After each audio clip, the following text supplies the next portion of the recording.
केंद्र में पीएम नरेंद्र मोदी की अगुवाई वाली सरकार के शपथ लेने के बाद वरिष्ठ भाजपा नेता आरके सिंह ने कहा है कि बिहार के विकास के लिए मोदी सरकार कोई कमी नहीं होने देगी। विशेष राज्य का दर्जा देने वाली कोई बात नहीं है, लेकिन विकास के अभी तक नहीं हुए कार्य भी आगे हो सकेंगे। बहुत सारे क्षेत्रों में अभी काम होने हैं, आगे उसी पर काम होगा।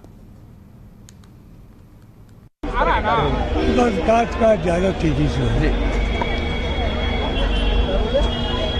ज्यादा तेजी से, ज्यादा दृढ़ निश्चय के साथ बहुत बढ़िया काम है। जो काम बचे हुए थे क्या इस बार पूरे होने की उम्मीद है? देखिए, काम तो कभी पूरा होने वाला होता नहीं है, लेकिन काफी काम आगे बढ़ेगा। आज मंत्रालय का बंटवारा हुआ, बिहार के हिस्से में काफी कम मंत्रालय है और काफी कमजोर मंत्रालय है, ऐसा कहा जा रहा है। वो देखा नहीं मैंने भी, मैं तो प्लेन में था तो मैं देख नहीं पाया। विशेष राज्य के दर्जे की मांग उठ रही है कि अब जब फिर से एक बार केंद्र और बिहार में एक सरकार है तो जो विशेष राज्य के दर्जे की मांग क्या वो पूरी इस बार हो पाएगी? देखिए, विशेष राज्य का दर्जा पहले होता था, अब नहीं होता है। अब तो राज्यों को उसके आवश्यकता के अनुसार से सारी आवश्यकता पूरी की जाती है, कोई कमी नहीं रही है, कमी नहीं होने दी जाए।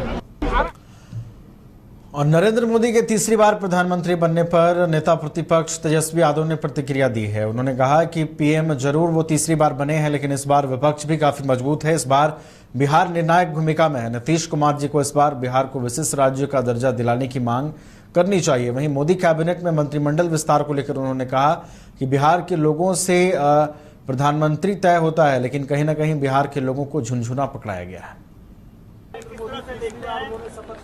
अब देखिए, अब तीसरी बार शपथ लिया है, लेकिन इस बार का जो विपक्ष है बहुत ही मजबूत विपक्ष है। तो इस बार जो मोदी जी ने बार बार कहा है कि हम बिहार को कई चुनावों में कि बिहार को विशेष राज्य का दर्जा देंगे, लेकिन इस चुनाव में नहीं कहा था।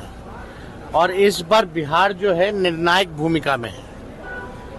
मतलब अगर नीतीश जी सब लोग अगर मांग करें बिहार को विशेष राज्य के दर्जे को दिलाने के लिए, तो ये मांग करनी चाहिए और निर्णायक भूमिका में है।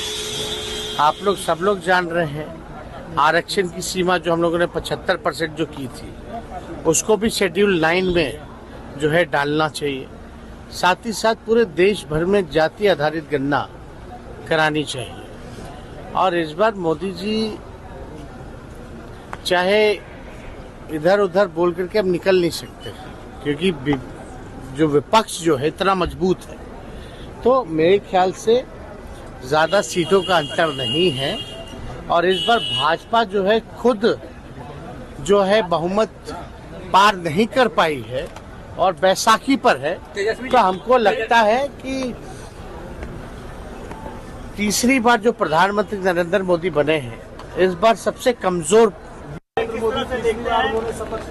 अब देखिए, अब तीसरी बार शपथ लिया है, लेकिन इस बार का जो विपक्ष है। बिहार बीजेपी चीफ और डिप्टी सीएम सम्राट चौधरी ने कहा है कि देश का भी विकास होगा और बिहार का भी विकास होगा। प्रधानमंत्री मोदी ने अपने संकल्पों को फिर से दोहराया है, कृषि के काम को बढ़ाया है। देश में 3 करोड़ पक्के मकान गरीबों को मिले, उसका फैसला लिया है और 100 पॉइंट का जो एजेंडा है उस पर काम शुरू हो चुका है।